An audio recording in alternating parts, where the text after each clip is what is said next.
سمعت قبل كده عن بروتوكول ال 30 يوم للموفينج اون. سمعت حد من بلاد الفرنجة بيتكلم عن الموضوع ده. لما في حد بيمشي من حياتك هو مش بيسيبك فيزيكالي بس، مش بس بيمشي بجسمه، هو محتاج يمشي بكل حاجة ثابتة في جهازك العصبي. اسأل نفسك سؤال مهم: ليه بتقعد تفتكر ملامح الشخص اللي مشي، صوته، العادات اللي انتوا كنتوا متعودين عليها، الحاجات اللي كنتوا بتعملوها مع بعض؟ الحاجات دي بتكون محفورة جوه جهازك العصبي، وده السبب اللي بيخليك تحس انك سامع صوتهم او شايفهم قدامك، او في حاجات بتحصل في حياتك بتفكرك بيهم على طول. اللي انت مش عارفه انك محتاج تغير انماط التعلق اللي انت اتشبثت بيها وهم موجودين. ده نفس الشيء اللي بيحصل لك لما بتحزن على حد مات. انت مش محتاج تنسحب جسديا بس من حياتهم، انت محتاج تنسحب كمان بجهازك العصبي. المشكله ان انت لما بتقعد تتابع حد خرج من حياتك، تقعد تتفرج على الفيديوز اللي بينكو، او تتابع السوشيال ميديا بتاعكو، او تسمع الفويس نوت اللي هو بعتها لك، كل مره بتعمل كده بتشغل النمط ده تاني في جهازك العصبي. عشان تقدر فعلا تموف اون من علاقه ايا كان مين اللي ساب فيها، انت او الشخص التاني، لازم تعمل خطه انسحاب ال 30 يوم.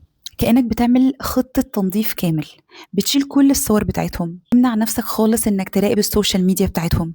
اي هدايا او اي حاجات جات لك لازم تشيلها من قدامك، حتى لو مش هترميها بس لازم تشيلها من قدامك. ولو انت مش قادر تعمل كده، خليك فاكر انك كل ما هتشوف اي حاجة ليها علاقة بالناس اللي مشيت، هتفضل تتريجر تاني العلاقة دي ان هي تفضل موجودة ومش هتعرف تتخطى.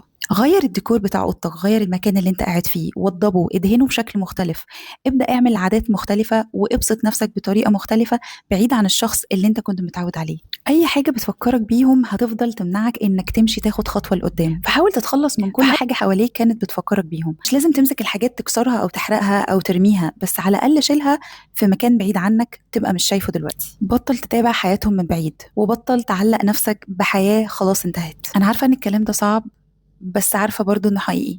بيبقى دايما في جزء جواك عايز يرجع للشخص ده. انا عارفة انك هتكون حاسس ان كأنك زعلان على حد مات، بس فعلا الجزء ده من حياتك خلاص مات، فلازم تتعامل معاه على الاساس ده.